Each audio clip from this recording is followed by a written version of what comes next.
Price the lord. ಯೇಸು ಕ್ರಿಸ್ತನ ಹೆಸರಿನಲ್ಲಿ ಜಯದ ವಾಕ್ಯ ಈ ಕಾರ್ಯಕ್ರಮಕ್ಕೆ ನಿಮ್ಮನ್ನು ನಾನು ಸ್ವಾಗತಿಸ್ತಾ ಇದ್ದೇನೆ.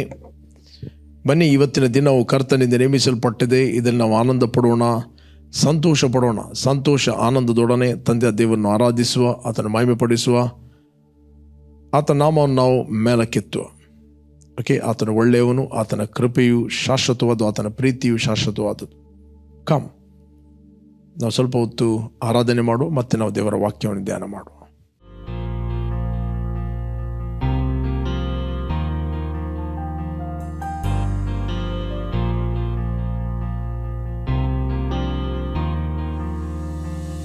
ಉನ್ನತನೇ ನಿನ್ನನ್ನೇ ನಂಬಿ ನಾ ಜೀವಿಸುವೆ. ಮಹೋನ್ನತನೇ ನಿನ್ನನ್ನೇ ನಂಬಿ ನಾ ಬಾಳುವೆ. ಆರಾಧನೆ ಆರಾಧನೆ ಆರಾಧನೆ ಆರಾಧನೆ ಆರಾಧನೆ ಆರಾಧನೆ. ಕತ್ತಲೆಯಲ್ಲಿ ಬೆಳಕಾಗಿ ಬಂದು ನನ್ನನ್ನು ನೀ ನಡೆಸಿದೆ. ಇಕ್ಕಟ್ಟಿನಲ್ಲಿ ಸಹಾಯವಾಗಿ ನನ್ನನ್ನು ಬಲಪಡಿಸಿದೆ. ಎಬಿನೇಜರೇ ಎಬಿನೇಜರೇ ನನ್ನನ್ನು ನಡೆಸಿದೆ. ಎಬಿನೇಜರೇ ಎಬಿನೇಜರೇ ನನ್ನ ತಂದೆ. ಉನ್ನತನೇ ನಿನ್ನನ್ನೇ ನಂಬಿ ನಾ ಜೀವಿಸುವೆ. ಮಹೋನ್ನತನೇ ನಿನ್ನನ್ನೇ ನಂಬಿ ನಾ ಬಾಳುವೆ. ಆರಾಧನೆ ಆರಾಧನೆ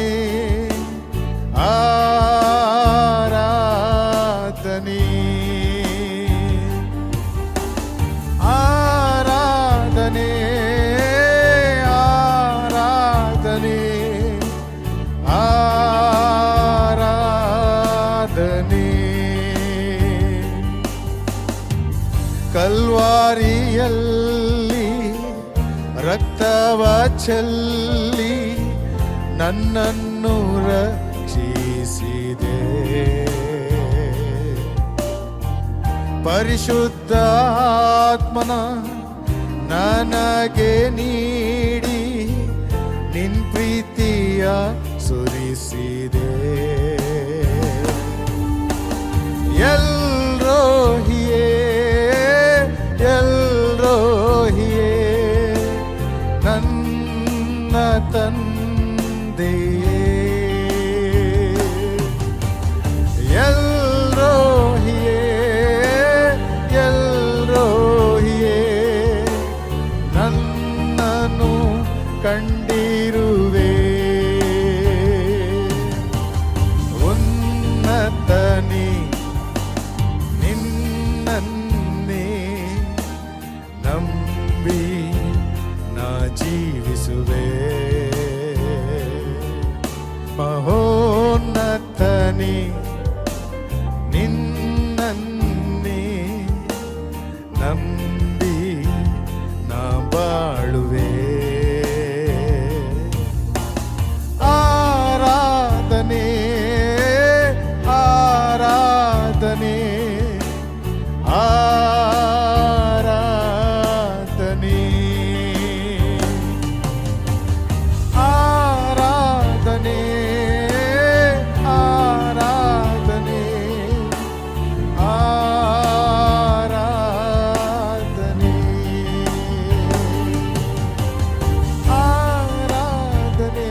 ಪ್ರೈಸ್ ಗಾಡ್.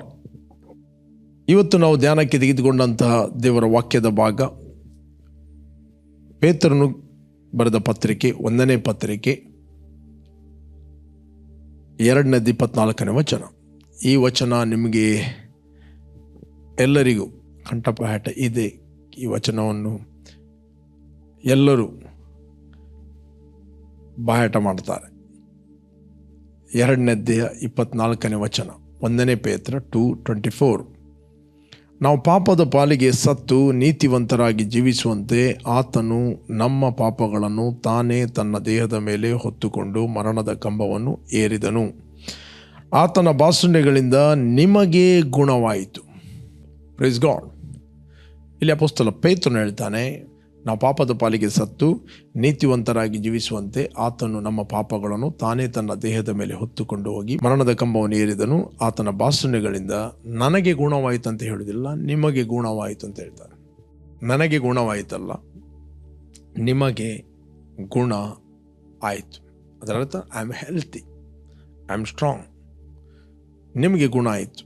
ಬಟ್ ಇದೇ ವಚನ ನಾವು ಇಲ್ಲಿ ಓದುವ, ಎಲ್ಲಿ ಯೆಶಾಯನ ಗ್ರಂಥದ ಈ ವಚನವನ್ನು ಆತನು ತೆಗೆದಿದ್ದಾನೆ. ಪೇತ್ರನು ಯೆಶಾಯನ ಗ್ರಂಥ 53ನೇ ಅಧ್ಯಾಯ 5ನೇ ವಚನ. ನಮ್ಮ ದ್ರೋಹಗಳ ದೆಸೆಯಿಂದ ಅವನಿಗೆ ಗಾಯವಾಯಿತು, ನಮ್ಮ ಅಪರಾಧಗಳ ನಿಮಿತ್ತ ಅವನು ಜಜ್ಜಲ್ಪಟ್ಟನು, ನಮಗೆ ಸುಕ್ಷೇಮವನ್ನು ಉಂಟು ಮಾಡುವ ದಂಡನೆಯನ್ನು ಅವನು ಅನುಭವಿಸಿದನು, ಅವನ ಬಾಸುಂಡೆಗಳಿಂದ ನಮಗೆ ಗುಣವಾಯಿತು. ಅವನ ಬಾಸುಂಡೆಗಳಿಂದ ನಮಗೆ ಗುಣವಾಯಿತು. ಇಲ್ಲಿ ಪ್ರಾಫೆಟ್ ಆತನು ಮಾತಾಡ್ತಾ ಇದ್ದಾನೆ, ನಮಗೆ ಗುಣವಾಯಿತು ಅಂದರೆ ಯೇಸುಸ್ವಾಮಿ ಶಿಲುಬೆಗೆ ಹೋಗಲಿಲ್ಲ, ಬಟ್ 700 ವರ್ಷಗಳ ನಂತರ ಆಗುವಂಥ ಸಂಗತಿಯನ್ನು ಆತನು ಪ್ರಾಫೆಟಿಕ್ ಆಗಿ ಆತನು ನೋಡಿ ಯೆಶಾಯನು ಇಲ್ಲಿ ಮಾತಾಡುತ್ತಾನೆ. ಯೇಸು ಕ್ರಿಸ್ತನ ಕ್ರೂಜೆಯ ಒಂದು ಚಿತ್ರಣವನ್ನು ಆತನು ಮಾತಾಡುತ್ತಾನೆ. ಪ್ರಿಯರೇ, ಈ ವಚನದ ಬಗ್ಗೆ ಅನೇಕರಿಗೆ ಕನ್ಫ್ಯೂಷನ್ ಇದೆ. ಏನಂತ ಹೇಳಿದರೆ, ಒಂದೊಂದು ರೀತಿಯ ಬೋಧನೆಯನ್ನು ಮಾಡ್ತಾರೆ.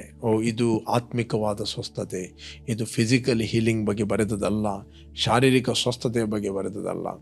ಇದು ವಚನ ಇವತ್ತು ತಪ್ಪಾಗಿ ಬೋಧಿಸ್ತಾರೆ. ಇದು ಶರೀರದ ಸ್ವಸ್ಥತೆ ಬಗ್ಗೆ ಮಾತಾಡುತ್ತಾರೆ. ಇಲ್ಲಿ ಶರೀರದ ಸ್ವಸ್ಥತೆ ಬಗ್ಗೆ ಮಾತಾಡಲಿಲ್ಲ, ಇಲ್ಲಿ ಆತ್ಮಿಕ ನಮ್ಮ ಪಾಪದ ಬಗ್ಗೆ ಬರೆಯಲ್ಪಟ್ಟದ್ದು. ಒಂದು ನೆನಪಿಟ್ಟುಕೊಳ್ಬೇಕು, ಪಾಪದ ರಿಸಲ್ಟೇ ಸಿಕ್ನೆಸ್.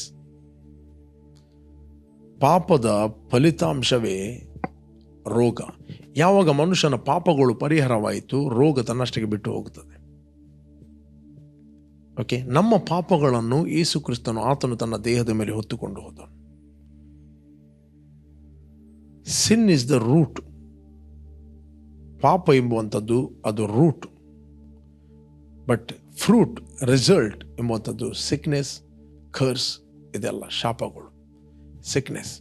ಅದಕ್ಕೋಸ್ಕರ ಒಬ್ಬ ವ್ಯಕ್ತಿ ಪಾರ್ಶ್ವವಾಯು ರೋಗಿಯನ್ನು ಯೇಸುವಿನ ಹತ್ತಿರ ತಂದು ಬರುವಾಗ ಯೇಸು ಹೇಳಿದ, ಮಗನೇ, ನಿನ್ನ ಪಾಪಗಳು ಕ್ಷಮಿಸಲ್ಪಟ್ಟಿದೆ, ಎದ್ದು ನಡೆ ಅಂತ ಹೇಳಿದ. ನಿನ್ನ ಪಾಪಗಳು ಕ್ಷಮಿಸಲ್ಪಟ್ಟಿದೆ, ಎದ್ದು ನಡೆ. ಅಲ್ಲಿ ಪಾಪಗಳು ಕ್ಷಮಿಸಲ್ಪಟ್ಟ ನಂತರ ಅವನು ಫಿಸಿಕಲಿ ಹೀಲಿಂಗ್ ಅಲ್ಲ ಅಂತ ಹೇಳಿದರೆ ಅವನು ಅಲ್ಲಿ ಮಲಗಿರಬೇಕಿತ್ತು. ರೈಟ್? ನಿನ್ನ ಪಾಪಗಳು ಕ್ಷಮಿಸಲ್ಪಟ್ಟಿದೆ, ಎದ್ದು ನಡೆ. ಆಗ ಅಲ್ಲಿದ್ದ ಯಹೂದ್ಯರು, ಫರಿಸೇಯರು ಸಿಟ್ಟುಕೊಂಡರು. ದೇವರೊಬ್ಬನು ಮಾತ್ರ ಪಾಪವನ್ನು ಕ್ಷಮಿಸಲಿಕ್ಕೆ ಆಗ್ತದೆ, ಇವನು ದೇವದೂಷಣೆ ಮಾಡ್ತಾ ಇದ್ದಾನೆ. ಅದಕ್ಕೆ ಯೇಸುಸ್ವಾಮಿ ಹೇಳಿದ, ಯಾವುದು ಸುಲಭ? ಎದ್ದು ನಡೆ ಅಂತ ಹೇಳುವುದು ಸುಲಭನ? ಪಾಪಗಳು ಕ್ಷಮಿಸಲ್ಪಟ್ಟಿದೆ, ಎದ್ದು ನಡೆ ಅಂತ ಹೇಳುವುದು ಸುಲಭನ? ಎದ್ದು ನಡೆ ಅಂತ ಹೇಳಿದರೆ ಅವನು ನಡೀಲಿಕ್ಕೆ ಆಗುದಿಲ್ಲ. ಅಲ್ಲಿ ಕಾರಣ ಇದೆ. The sickness is the result of that sin. Okay, ಪಾಪ ಕ್ಷಮಿಸಲ್ಪಟ್ಟಿದೆ ಅಂತ ಹೇಳಿದರೆ ರೋಗ ತನ್ನಷ್ಟಕ್ಕೆ ಬಿಟ್ಟು ಹೋಗುತ್ತದೆ. ಇವತ್ತು ನಮ್ಮ ಪಾಪಗಳು ಕ್ಷಮಿಸಲ್ಪಡುವಂಥದ್ದು ಯೇಸು ಕ್ರಿಸ್ತನು ಕಲ್ವಾರಿ ಕ್ರೂಜೆಯಲ್ಲಿ ನಮ್ಮ ಪಾಪ, ನಮ್ಮ ದಂಡನೆಯನ್ನು ಹೊತ್ತುಕೊಂಡು ಹೋದನು. ಆತನು ಹೂಣಲ್ಪಟ್ಟು 3ನೇ ದಿನ ಪುನರುತ್ಥಾನಾದನು.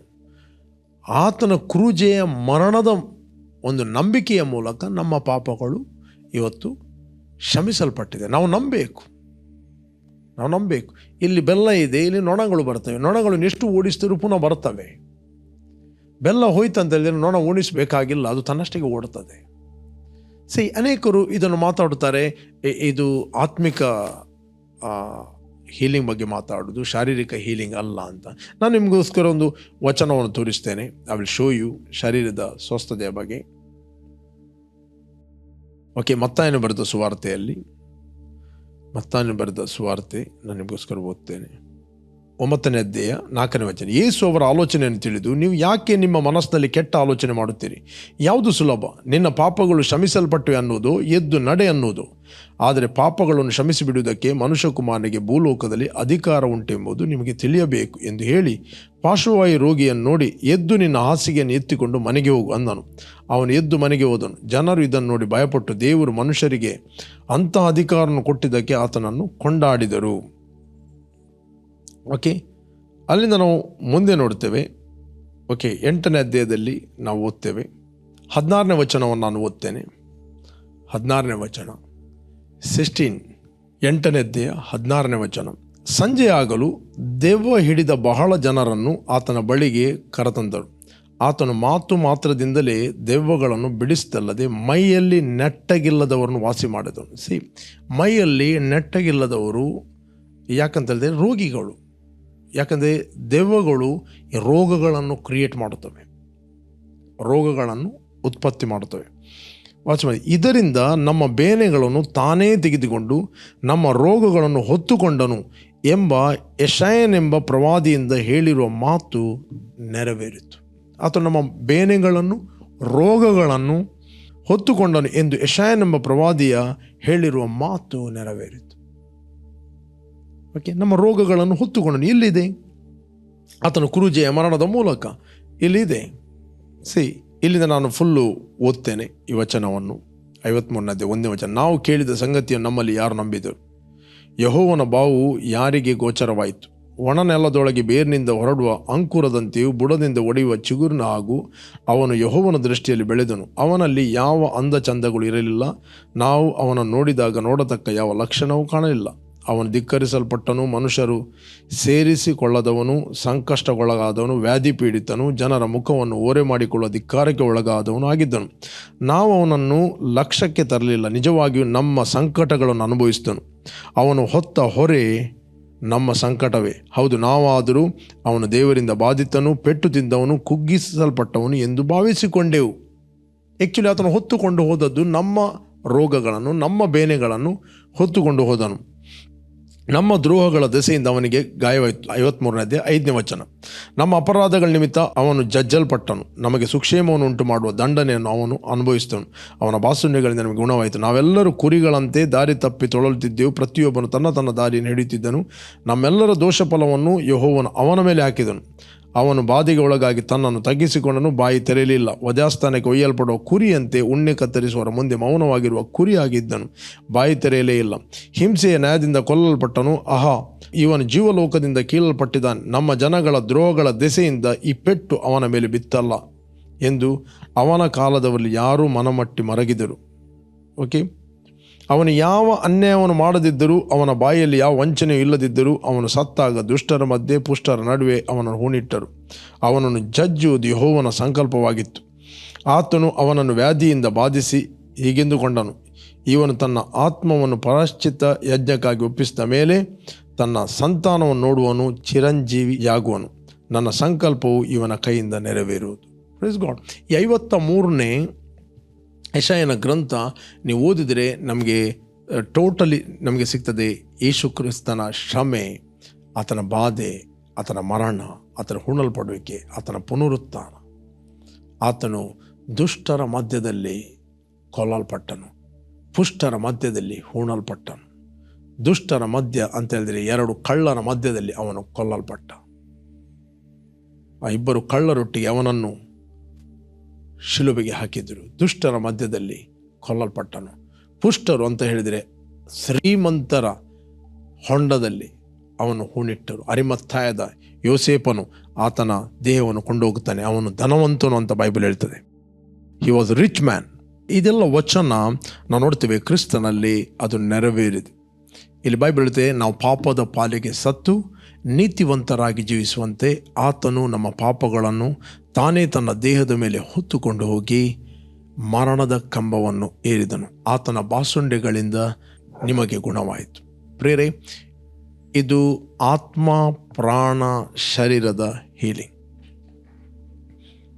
ಅನೇಕರು ಎನಿಸ್ತಾರೆ ನಾವು ಆತ್ಮಿಕವಾಗಿ ಮಾತ್ರ ಸ್ವಸ್ಥತೆ ಹೊಂದಿದವರು, ನಿತ್ಯ ಜೀವನ ಹೊಂದಿದವರು, ಶರೀರಕ್ಕೆ ಸ್ವಸ್ಥತೆ ಇಲ್ಲ ಅಂತ.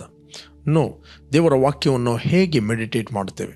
ಕಂದ, ನನ್ನ ಮಾತುಗಳನ್ನು ಆಲಿಸು, ನನ್ನ ನುಡಿಗಳಿಗೆ ಕಿವಿಗೊಡು, ಅವುಗಳ ಮೇಲೆ ನಿನ್ನ ದೃಷ್ಟಿಯು ತಪ್ಪದಿರಲಿ, ಅವುಗಳ ನಿನ್ನ ಹೃದಯದ ಹಲಗೆಯಲ್ಲಿ ಇಡು, ಅವುಗಳನ್ನು ಹೊಂದುವವರಿಗೆ ಅದು ಜೀವ, ದೇಹಕ್ಕೆಲ್ಲ ಅವೇ ನಿಮಗೆ ಆರೋಗ್ಯ. ನಿನ್ನ ಹೃದಯವನ್ನು ಬಹು ಜಾಗ್ರತೆಯಿಂದ ಕಾಪಾಡು, ಅದರಿಂದ ಜೀವಧಾರೆಗಳು ಹೊರಡುತ್ತವೆ. ಒಂದು ವೇಳೆ ದೇವರ ವಾಕ್ಯವನ್ನು ಮೆಡಿಟೇಟ್ ಮಾಡಬೇಕಾದ ರೀತಿಯಲ್ಲಿ ಮಾಡಿದಾಗ ಇಟ್ ವಿಲ್ ಮ್ಯಾನಿಫೆಸ್ಟ್ ಫಿಸಿಕಲ್ ಹೀಲಿಂಗನ್ನು ಅದು ಮ್ಯಾನಿಫೆಸ್ಟ್ ಮಾಡುತ್ತದೆ. ಎಲ್ಲರಿಗೆ ಆರೋಗ್ಯ ಅಲ್ಲ, ದೇಹಕ್ಕೆ ಆರೋಗ್ಯ ಅಲ್ಲ. ಯಾರು ಅದನ್ನು ಹೊಂದಿದ್ದಾರೆ, ಯಾರಿಗೆ ಅದು ಪ್ರಕಟವಾಗಿದೆ, ಯಾರಿಗೆ ರೆವಲೇಷನ್ ಆಗಿದೆ, ಅವರಿಗೆ ಅದು ದೇಹಕ್ಕೆ ಆರೋಗ್ಯವಾಗಿದೆ. ಅವರ ದೇಹಕ್ಕೆ ಅದು ಆರೋಗ್ಯವನ್ನು ಕೊಡುತ್ತದೆ. ಎಲ್ಲರ ದೇಹಕ್ಕೆ ಅದು ಆರೋಗ್ಯ ಕೊಡುವುದಿಲ್ಲ. ಓಕೆ, ಒಬ್ಬ ಪ್ರಕಟವಾಗದ ವ್ಯಕ್ತಿ ಹತ್ರ ಏನು ಬೋಧಿಸಿದರೂ ಅವನಿಗೆಷ್ಟು ಗೊತ್ತಿದೆ ಅಷ್ಟು ಮಾತ್ರ ಹೇಳುತ್ತಾನೆ, ಅದಕ್ಕೆ ನೆವ ಕೊಡ್ತಾನೆ. ಬಟ್ ದೇವರ ವಾಕ್ಯವನ್ನು ನಾವು ಅನುಭವಿಸುವಂಥದ್ದು ವೆರಿ ವೆರಿ ಇಂಪಾರ್ಟೆಂಟ್. ಯೆಹೋವನು ಸರ್ವೋತ್ತಮನೆಂದು ಅನುಭವ ಸವೆದು ನೋಡ್ರಿ. ಅದಕ್ಕೋಸ್ಕರ ಬೈಬಲ್ ಹೇಳುತ್ತದೆ, ನಾವು ಪಾಪದ ಪಾಲಿಗೆ ಸತ್ತು, ಅಂದರೆ ಒಂದು ಕಾಲದಲ್ಲಿ ನಾವು ಪಾಪಿಗಳಾಗಿದ್ದೆವು. ಇವತ್ತು ಕ್ರಿಸ್ತನ ಮರಣದ ಮೂಲಕ ನಾವು ಪಾಪದ ಪಾಲಿಗೆ ಸತ್ತು ನೀತಿವಂತರಾಗಿದ್ದೇವೆ. ಇವತ್ತು ನಾವು ನೀತಿವಂತರಾಗಿ ಜೀವಿಸ್ತಾ ಇದ್ದೇವೆ. ನಾವು ಕ್ರಿಸ್ತನಲ್ಲಿ ನೀತಿವಂತರಾಗಿದ್ದೇವೆ. ಆತ ನಮ್ಮ ಪಾಪಗಳನ್ನು, ಆ ಪಾಪದ ರಿಸಲ್ಟ್ ಆಗಿರುವ ರೋಗಗಳನ್ನು, ವ್ಯಾಧಿಗಳನ್ನು ಆತನು ತನ್ನ ದೇಹದ ಮೇಲೆ ಹೊತ್ತುಕೊಂಡು ಹೋದನು. ಆತನ ಬಾಸುಂಡೆಗಳಿಂದ ನಮಗೆ ಗುಣವಾಯಿತು. ಇನ್ನೊಂದುಗಳನ್ನು ನೋಡ್ತೇವೆ. ಸುಮಾರು 18 ವರ್ಷದಿಂದ ಎದೆ ಬೊಗ್ಗಿದ ಸ್ತ್ರೀ ಇದ್ದಳು. ಯೇಸು ಕ್ರಿಸ್ತನು ಹೇಳಿದ, ಅಮ್ಮ ನಿಮಗೆ ಗುಣವಾಯಿತು, ಮತ್ತು ಆಕೆಯ ಮೇಲೆ ಕೈಯನ್ನಿಟ್ಟನು. ಆಕೆ ತಕ್ಷಣ ಸ್ವಸ್ಥತೆ ಹೊಂದಿದಳು. ಇಲ್ಲಿ ನಾವು ನೋಡ್ತೇವೆ, ಲೂಕನು ಬರೆದ ಸುವಾರ್ತೆಯಲ್ಲಿ 13ನೇ ಅಧ್ಯಾಯ 10ನೇ ವಚನದಿಂದ ಓದ್ತೇನೆ. ಒಂದಾನೊಂದು ಸಬ್ಬಾತ್ ದಿನದಲ್ಲಿ ಆತನು ಒಂದು ಸಭಾಮಂದಿರದೊಳಗೆ ಉಪದೇಶ ಮಾಡುತ್ತಿದ್ದನು. ಅಲ್ಲಿ 18 ವರ್ಷಗಳಿಂದ ದೆವ್ವ ಬಡಿದು ಮೈಯಲ್ಲಿ ರೋಗವುಳ್ಳ ಒಬ್ಬ ಸ್ತ್ರೀ ಇದ್ದಳು. ಆಕೆಯು ನಡು ಬೊಗ್ಗಿ ಹೋಗಿ ಸ್ವಲ್ಪವಾದರೂ ಮೈಯನ್ನು ಮೇಲಕ್ಕೆ ಎತ್ತಲಾರದೆ ಇದ್ದಳು. ಯೇಸು ಆಕೆಯನ್ನು ನೋಡಿ ಹತ್ತಿರ ಕರೆದು ಆಕೆಗೆ, ಅಮ್ಮ, ನಿನಗೆ ರೋಗ ಬಿಡುಗಡೆ ಆಯಿತು. ಇಲ್ಲಿ ನಾವು ನೋಡ್ತೇವೆ, ರೋಗ ಸೈತಾನನ ಅದು ಏನಾಗಿದೆ ಅಂತ ಹೇಳಿದರೆ ಆತನ ಬಾಧೆಯ ಒಂದು ರಿಸಲ್ಟ್, ಅದು ಪರಿಣಾಮ. ಅಮ್ಮ, ನಿನಗೆ ರೋಗ ಬಿಡುಗಡೆ ಆಯಿತು ಎಂದು ಹೇಳಿ ಆಕೆಯ ಮೇಲೆ ತನ್ನ ಕೈಯನ್ನು ಇಟ್ಟನು. ಇಟ್ಟ ಕೂಡಲೇ ಆಕೆ ನೆಟ್ಟಗಾದಳು, ದೇವರನ್ನು ಕೊಂಡಾಡಿದಳು. ಆದರೆ ಆ ಸಭಾಮಂದಿರದ ಅಧಿಕಾರಿಯು ನಡೆದ ಸಂಗತಿಯನ್ನು ನೋಡಿ, ಸಬ್ಬಾತ್ ದಿನದಲ್ಲಿ ಯೇಸು ಸ್ವಸ್ಥ ಮಾಡಿದನಲ್ಲ ಎಂದು ರೋಷಗೊಂಡು ಜನರಿಗೆ, ಕೆಲಸ ಮಾಡುವುದಕ್ಕೆ 6 ದಿನಗಳು ಅವೇ ಅಷ್ಟೇ, ಆ ದಿವಸಗಳಲ್ಲಿ ಬಂದು ವಾಸಿ ಮಾಡಿಕೊಳ್ಳಿರಿ, ಸಬ್ಬಾತ್ ದಿನದಲ್ಲಿ ಮಾತ್ರ ಬೇಡ ಎಂದು ಹೇಳಿದನು. ಆ ದಿನದಲ್ಲಿ ಬಂದು ವಾಸಿ ಮಾಡಿಕೊಳ್ಳಿ. ಇವರಿಗೆ ಯಾರಿಗಾದ್ರು ವಾಸಿ ಮಾಡಲಿಕ್ಕೆ ಆಗ್ತದ? ಇವರು ಸಭಾಮಂದಿರಕ್ಕೆ ಬಂದು ಒಬ್ಬ ವ್ಯಕ್ತಿ ಆದರೂ ವಾಸಿಯಾಗಿದ್ದಾನ? ಅವರು ಸಂತೋಷ ಪಡಬೇಕಿತ್ತು. ದೇವರ ವಾಕ್ಯ ಅಲ್ಲಿ ನಡೀತಾ ಇದೆ, ದೇವರ ವಾಕ್ಯ ಕೆಲಸ ಮಾಡ್ತಾ ಇದೆ. ಒಬ್ಬ ವ್ಯಕ್ತಿ ಸ್ವಸ್ಥತೆ ಹೊಂದ್ತಾ ಇದ್ದಾನೆ, ಒಬ್ಬ ವ್ಯಕ್ತಿ ಗುಣ ಆಗ್ತಾ ಇದೆ, ಒಬ್ಬ ವ್ಯಕ್ತಿಗೆ, ಸ್ತ್ರೀಗೆ ಗುಣ ಆಗ್ತಾ ಇದೆ. ಅವರಿಗೆ ಅದರ ಬಗ್ಗೆ ಕರುಣೆ ಇಲ್ಲ. ಅವರಿಗೆ ಕೇವಲ ತಮ್ಮ ಸಬ್ಬಾತ್. ಯೇಸು ಹೇಳಿದ, ಸಬ್ಬಾತಿಗೆ ಮನುಷ್ಯಕುಮಾರನು ಒಡೆಯನು. ಓಕೆ, ಕೆಲಸ ಮಾಡುವುದಕ್ಕೆ 6 ದಿವಸಗಳೇ ಅಷ್ಟೇ, ಆ ದಿವಸಗಳಲ್ಲಿ ಬಂದು ವಾಸಿ ಮಾಡಿಕೊಳ್ಳಿ, ಸಬ್ಬಾತ್ ದಿನದಲ್ಲಿ ಮಾತ್ರ ಬೇಡ ಎಂದು ಹೇಳಿದರು. ಆ ಮಾತನ್ನು ಕೇಳಿ ಸ್ವಾಮಿ ಅವನಿಗೆ, ಕಪಟಿಗಳು ನೀವು, ನಿಮ್ಮಲ್ಲಿ ಪ್ರತಿಯೊಬ್ಬನು ಸಬ್ಬಾತ್ ದಿನದಲ್ಲಿ ತನ್ನ ಎತ್ತಾಗಲಿ ಕತ್ತೆಯಾಗಲಿ ಗೋದಲಿಯಿಂದ ಕತ್ತೆಯನ್ನಾಗಲಿ ಗೋದಲಿಯಿಂದ ಬಿಚ್ಚಿ ನೀರು ಕುಡಿಸತಕ್ಕಾಗಿ ಹಿಡುಕೊಂಡು ಹೋಗುತ್ತಾನಲ್ವೇ? ಹಾಗಾದರೆ 18 ವರ್ಷಗಳ ತನಕ ಸೈತಾನು ಕಟ್ಟಿ ಹಾಕಿದವಳು, ಅಬ್ರಹಾಮನ ವಂಶದವಳು ಆಗಿರುವ ಈಕೆಯನ್ನು ಸಬ್ಬಾತ್ ದಿನದಲ್ಲಿ ಈ ಕಟ್ಟಿನೊಳಗಿಂದ ಬಿಡಿಸಬಾರದು ಎಂದು ಉತ್ತರ ಕೊಟ್ಟನು. Praise God. 18 ವರ್ಷಗಳಿಂದ ಸೈತಾನನು ಆಕೆಯನ್ನು ನಡುಬೊಗ್ಗಿಸ್ತಾನೆ. ಮೆಡಿಕಲ್ ಸೈನ್ಸ್ ಪ್ರಕಾರ, ನ್ಯಾಚುರಲ್ ನೋಡಲಿಕ್ಕೆ ಹೋದರೆ ಆಕೆಯ ಬೆನ್ನು ಮೂಳೆ ಅದು ಸವೆದು ಹೋಗಿದೆ ಅಥವಾ ನೀರು ಕಡಿಮೆ ಆಗಿದೆ. ಅನೇಕ ಟೆಸ್ಟ್ಗಳು, ಅನೇಕ ಎಕ್ಸ್ರೇಗಳು ತೆಗಿತಾರೆ ಮತ್ತು ನ್ಯಾಚುರಲ್ ಮೆಡಿಸಿನ್ ಕೊಡ್ತಾರೆ. ಬಟ್ ಯೇಸು ಸ್ವಾಮಿ ನೇರವಾಗಿ ಈ ಸಿಕ್ನೆಸ್ನ ರಿಸಲ್ಟನ್ನು ತೋರಿಸ್ತಾ 18 ವರ್ಷದಿಂದ ಸೈತಾನು ಕಟ್ಟಿ ಹಾಕಿದ. ಈಕೆ ಕೂಡ ಅಬ್ರಹಾಮನ ಸಂತತಿಯವಳಲ್ಲವೇ? ಈಕೆ ಕೂಡ ವಾಗ್ದಾನ ಇದೆ, ಈಕೆ ಕೂಡ ವಾಗ್ದಾನ ಇದೆ. Praise God. ಈ ಸ್ವಾಮಿ ತೋರಿಸಿದ ರೋಗ ಎಂಬುದು ಸೈತಾನ್ನ ಬಾಧೆಯ ಒಂದು ಪರಿಣಾಮ ಅಂತ. ಅದಕ್ಕೆ ದೇವರ ವಾಕ್ಯ ಹೇಳ್ತದೆ, ಇವತ್ತು ಅನೇಕ ವ್ಯಾಧಿಗಳು, ರೋಗಗಳು ಏನೇ ಇದ್ದರೂ ಕೆಲವೊಮ್ಮೆ ಸೈತಾನ್ನ ಅದು ರಿಸಲ್ಟ್ ಆಗಿದೆ, ದೆವ್ವಗಳ ಬಡಿತದ ಒಂದು ರಿಸಲ್ಟ್ ಆಗಿದೆ. ನಾವು ನೋಡ್ತೇವೆ. ಆಗ ತಾನು ನಾವು ಓದಿದ್ದು 8ನೇ ಅಧ್ಯಾಯ 16ನೇ ವಚನದಲ್ಲಿ, ಮತ್ತಾಯನ ಬರೆದ ಸುವಾರ್ತೆಯಲ್ಲಿ ಓದಿದೆವು ನಾವು, ಮ್ಯಾಥ್ಯೂ ಚಾಪ್ಟರ್ 8:16. ಸಂಜೆಯಾಗಲು ದೆವ್ವ ಹಿಡಿದ ಬಹಳ ಜನರನ್ನು ಆತನ ಬಳಿ ಕರೆತಂದರು. ಆತನ ಮಾತು ಮಾತ್ರದಿಂದಲೇ ದೆವ್ವಗಳನ್ನು ಬಿಡಿಸುತ್ತಲೇ ಮೈಯಲ್ಲಿ ನೆಟ್ಟಗಿಲ್ಲದವರನ್ನು ವಾಸಿ ಮಾಡಿದನು. ಮೈಯಲ್ಲಿ ನೆಟ್ಟಗಿಲ್ಲದವರನ್ನು ವಾಸಿ ಮಾಡಿದನು. ಇದರಿಂದ ನಮ್ಮ ಬೇನೆಗಳು ತಾನೇ ತೆಗೆದುಕೊಂಡು ನಮ್ಮ ರೋಗಗಳನ್ನು ಹೊತ್ತುಕೊಂಡನು ಎಂದು ಯೆಶಾಯನೆಂಬ ಪ್ರವಾದಿಯಿಂದ ಹೇಳಿರುವ ಮಾತು ನೆರವೇರಿತು. ನಮ್ಮ ಬೇನೆಗಳನ್ನು, ನಮ್ಮ ಬಾಧೆಗಳನ್ನು ಆತನು ಹೊತ್ತುಕೊಂಡು ಹೋದನು. ಆತನ ಬಾಸುಂಡೆಗಳಿಂದ ನಿಮಗೆ ಗುಣವಾಯಿತು. Praise God. ಪ್ರವಾದಿಯಿಂದ ಹೇಳಿರುವ ಮಾತು ನೆರವೇರಿತು. ಪ್ರಿಯರೇ, ಇವತ್ತು ಈ ವಚನವನ್ನು ನೀವು ನಂಬಿರಿ. ಅನೇಕ ವ್ಯಾಧಿಗಳು, ಸಿಂಪ್ಟಮ್ಸ್ಗಳು ಬರುತ್ತಿರುವಾಗ ದೇವರ ವಾಕ್ಯ ಏನು ಹೇಳಲ್ಪಟ್ಟಿದೆ, ನೀವು ಗುಣವಾಗಿದ್ದೀರಿ ಅಂತ ಅದರೊಟ್ಟಿಗೆ ನೀವು ಒಪ್ಪಿರಿ. ದೇವರ ಚಿತ್ತಕ್ಕೆ ಒಡಂಬಟ್ಟು ಸಮಾಧಾನವನ್ನೊಂದು, ಇದರಿಂದ ನಿನಗೆ ಶುಭ ಉಂಟಾಗುವುದು. 21ನೇ ಯೆಶಾಯನ ಗ್ರಂಥ 22ನೇ ವಚನದಿಂದ ಓದಿ ನಮಗೆ ಸಿಗ್ತದೆ. ದೇವರ ಚಿತ್ತ, ದೇವರ ವಾಕ್ಯ. ಓಕೆ, ಸ್ವಬುದ್ಧಿಯನ್ನು ಆಧಾರ ಮಾಡಿಕೊಳ್ಳದೆ ಪೂರ್ಣ ಮನಸ್ಸಿನಿಂದ ಯೆಹೋವನ ಮೇಲೆ ಭರವಸೆವಿಡು. ಸ್ವಬುದ್ಧಿಯನ್ನು ಆಧಾರ ಮಾಡಿಕೊಳ್ಳದೆ ಪೂರ್ಣ ಮನಸ್ಸಿನಿಂದ ದೇವರ ಮೇಲೆ ಭರವಸೆವಿಡು, ಬೈಬಲ್ ಹೇಳ್ತದೆ. ಓಕೆ, ಇಲ್ಲಿ ವಚನ ಓದಿದೆ ನಮಗೆ ಸಿಗ್ತದೆ. 3ನೇ ಅಧ್ಯಾಯ, ಜಾನೋಕ್ತಿ 3 ಚಾಪ್ಟರ್ 5ನೇ ವಚನ. ಸ್ವಬುದ್ಧಿಯನ್ನೇ ಆಧಾರ ಮಾಡಿಕೊಳ್ಳದೆ, ನಾವು ಆಧಾರ ಮಾಡುವಂಥದ್ದು ನಮ್ಮ ಸ್ವಬುದ್ಧಿ ಅಲ್ಲ, ನಾವು ಆಧಾರ ಮಾಡಿಕೊಳ್ಳುವಂಥದ್ದು ದೇವರ ವಾಕ್ಯ. ಸ್ವಬುದ್ಧಿಯನ್ನು ಆಧಾರ ಮಾಡಿಕೊಳ್ಳದೆ ಪೂರ್ಣ ಮನಸ್ಸಿನಿಂದ ಯೆಹೋವನಲ್ಲಿ ಭರವಸೆ, ಅಂದರೆ ವಾಕ್ಯದ ಮೇಲೆ ಭರವಸೆವಿಡು. ನಿನ್ನ ಎಲ್ಲ ನಡವಳಿಕೆಯಲ್ಲಿ ಆತನ ಚಿತ್ತಕ್ಕೆ ವಿಧೇಯನಾಗಿರು. ಆತನೇ ನಿನ್ನ ಮಾರ್ಗವನ್ನು ಸರಾಗ ಮಾಡುವನು. ನೀನೇ ಬುದ್ಧಿವಂತನೆಂದೆನಿಸದೆ ಯೆಹೋವನಿಗೆ ಭಯಪಟ್ಟು ಕೆಟ್ಟದನ್ನು ತೊರೆದು ಬಿಡು. ಇದರಿಂದ ನಿನ್ನ ದೇಹಕ್ಕೆ ಆರೋಗ್ಯವು, ಎಲುಬುಗಳಿಗೆ ಸಾರವು ಉಂಟಾಗುವುದು. ಇವತ್ತು ಅನೇಕರು ಸಿಕ್ ಬೀಳಲಿಕ್ಕೆ ಕಾರಣ ಏನಂತ ಹೇಳಿದರೆ ಅವರ ಸ್ವಬುದ್ಧಿಗಳು, ಸ್ವ ಆಲೋಚನೆಗಳು. ಜಾನೋಕ್ತಿ 3ನೇ ಅಧ್ಯಾಯ 5ನೇ ವಚನದಲ್ಲಿ ಓದಿದರೆ, ಸ್ವಬುದ್ಧಿಯನ್ನು ಆಧಾರ ಮಾಡಿಕೊಳ್ಳದೆ ಪೂರ್ಣ ಮನಸ್ಸಿನಿಂದ ಯೆಹೋವನಲ್ಲಿ ಭರವಸೆ ಇಡು. ನಿನ್ನ ಎಲ್ಲ ನಡವಳಿಕೆಯಲ್ಲಿ ಆತನ ಚಿತ್ತಕ್ಕೆ ವಿಧೇಯನಾಗಿರು. ಆತನ ಚಿತ್ತ ಅಂದರೆ ಆತನ ವಾಕ್ಯ. ಆತನ ಮೇಲೆ ಭರವಸೆ ಇಡುವುದು ಅಂದರೆ ಆತನ ವಾಕ್ಯದ ಮೇಲೆ ಭರವಸೆ ಇಡುವುದು. ಆತ ನಿನ್ನ ಮಾರ್ಗವನ್ನು ಸರಾಗ ಮಾಡೋನು. ನೀನು ಬುದ್ಧಿವಂತನೆನಿಸದೆ ಯೆಹೋವನಿಗೆ ಭಯಪಟ್ಟು ಕೆಟ್ಟದನ್ನು ತೊರೆದು ಬಿಡು. ಇದರಿಂದ ನಿನ್ನ ದೇಹಕ್ಕೆ ಆರೋಗ್ಯವು, ಎಲುಬುಗಳಿಗೆ ಸಾರವು ಉಂಟಾಗು. ನಿನ್ನ ಎಲುಬುಗಳು ಕರೆಕ್ಟ್ ಆಗ್ತದೆ, ದೇಹಕ್ಕೆ ಒಳ್ಳೆಯ ಆರೋಗ್ಯ ಉಂಟಾಗುತ್ತದೆ. ಅದರಿಂದ ಪ್ರಿಯರೇ, ನಾನು ನಿಮಗೆ ಎನ್ಕರೇಜ್ ಮಾಡುತ್ತೇನೆ, ಈ ವಚನವನ್ನು ಯಾವಾಗಲೂ ನಂಬಿರಿ, ಮೆಡಿಟೇಟ್ ಮಾಡಿರಿ, ಡಿಕ್ಲೇರ್ ಮಾಡಿರಿ, ಹಾಡಿರಿ. ನಾನು ಗುಣವಾಗಿದ್ದೇನೆ, ನನ್ನ ಬೇನೆಗಳನ್ನು ನೀನು ಹೊತ್ತುಕೊಂಡು ಹೋಗಿದ್ದಿ. Sickness, you have no authority over my body. ರೋಗಕ್ಕೆ ಮಾತಾಡ್ರಿ, ನಿನಗೆ ನನ್ನ ಮೇಲೆ ಅಧಿಕಾರವಿಲ್ಲ. ಸೈತಾನೆ, ನನ್ನ ದೇಹದ ಮೇಲೆ ಯಾವ ವ್ಯಾಧಿ ರೋಗಗಳನ್ನು ತಂದು ಹಾಕಲಿಕ್ಕೆ ಆಗೋದಿಲ್ಲ. You are illegal. ನನ್ನ ಪಾಪಗಳು ಕ್ಷಮಿಸಲ್ಪಟ್ಟಿದೆ, ನನಗೆ ಬಿಡುಗಡೆ ಆಗಿದೆ. Just speak God's word. ವಾಕ್ಯವನ್ನು ಮಾತಾಡ್ರಿ. ಓಕೆ, ಯಾರು ನೀವು ಫಸ್ಟ್ ಟೈಮ್ ವೀಕ್ಷಿಸ್ತಾ ಇದ್ದೀರಿ, ಇಷ್ಟವರೆಗೆ ಯೇಸುವನ್ನು ರಕ್ಷಕನ ಒಡೆಯನೆಂದು ನೀವು ಅಂಗೀಕಾರ ಮಾಡಲಿಲ್ಲ, ಇದು ತಕ್ಕ ಸಮಯ. ನಿಮ್ಮ ಹೃದಯದಲ್ಲಿ ಯೇಸುವನ್ನು ಕರೆಯಿರಿ. Will pray for you. ನಾನು ನಿಮಗೋಸ್ಕರ ಪ್ರಾರ್ಥನೆ ಮಾಡುತ್ತೇನೆ. Thank you Lord. ಭೂಮಿ ಆಕಾಶಗಳನ್ನು ಉಂಟು ಮಾಡಿದ ಸರ್ವಶಕ್ತನಾದ ತಂದೆ, ಯೇಸುವಿನ ನಾಮದಲ್ಲಿ ನಾವು ನಿನ್ನ ಸನ್ನಿಧಿಯಲ್ಲಿದ್ದೇವೆ. ನೀನು ಸುರಿಸಿದ ರಕ್ತದ ಮೂಲಕ ಅಪರಾಧಗಳು ಪರಿಹಾರ, ನಮಗೆ ಬಿಡುಗಡೆ ಆಯಿತು. ಯೇಸುವೆ ಕರ್ತನು ಒಡೆಯನೆಂದು ನಮ್ಮ ಹೃದಯದಲ್ಲಿ ಅಂಗೀಕಾರ ಮಾಡುತ್ತೇವೆ, ಬಾಯಿಂದ ನಾವು ಅರಿಕೆ ಮಾಡುತ್ತೇವೆ. ನಮಗೆ ಬಿಡುಗಡೆ ಆಯಿತು, ನಾವು ನಿತ್ಯ ಜೀವವನ್ನು ಹೊಂದಿದ್ದೇವೆ. Thank you Lord. ತಂದೆ, ನಾವು ಪಾಪದ ಪಾಲಿಗೆ ಸತ್ತು ನೀತಿವಂತನಾಗಿ ಜೀವಿಸುವಂತೆ ನಮ್ಮ ಪಾಪಗಳನ್ನು ತಾನೇ ತನ್ನ ದೇಹದ ಮೇಲೆ ಹೊತ್ತುಕೊಂಡು ಹೋಗಿ ಮರಣದ ಕಂಬವನ್ನು ಏರಿ ಆತನ ಬಾಸುನೆಗಳಿಂದ ನಿಮಗೆ ಗುಣವಾಯಿತು ಎಂಬ ವಚನವನ್ನು ನಾವು ನಂಬಿದ್ದೇವೆ. ಅದರ ಮೇಲೆ ಧ್ಯಾನ ಮಾಡಿದ್ದೇವೆ. ನಾವು ರೋಗದಲ್ಲಿರುವುದು, ವ್ಯಾಧಿಯಲ್ಲಿರುವುದು ಅದು ನಿನ್ನ ಚಿತ್ತವಲ್ಲ. ನಾವು ಆರೋಗ್ಯದಲ್ಲಿ ಇರುವಂಥದ್ದೇ ನಿನ್ನ ಚಿತ್ತವಾಗಿದೆ. ನಾವು ಸ್ವಬುದ್ಧಿಯನ್ನು ಆಧಾರ ಮಾಡಿಕೊಳ್ಳದೆ ಪೂರ್ಣ ಮನಸ್ಸಿನಿಂದ ನಿನ್ನ ಮೇಲೆ ನಾವು ಭರವಸೆ ಬಿಟ್ಟಿದ್ದೇವೆ. ನೀನೇ ನಮ್ಮ ಆರೋಗ್ಯಕ್ಕೆ, ನಮ್ಮ ಭವಿಷ್ಯಕ್ಕೆ ಆಧಾರವೆಂದು ನಾವು ನಂಬಿದ್ದೇವೆ.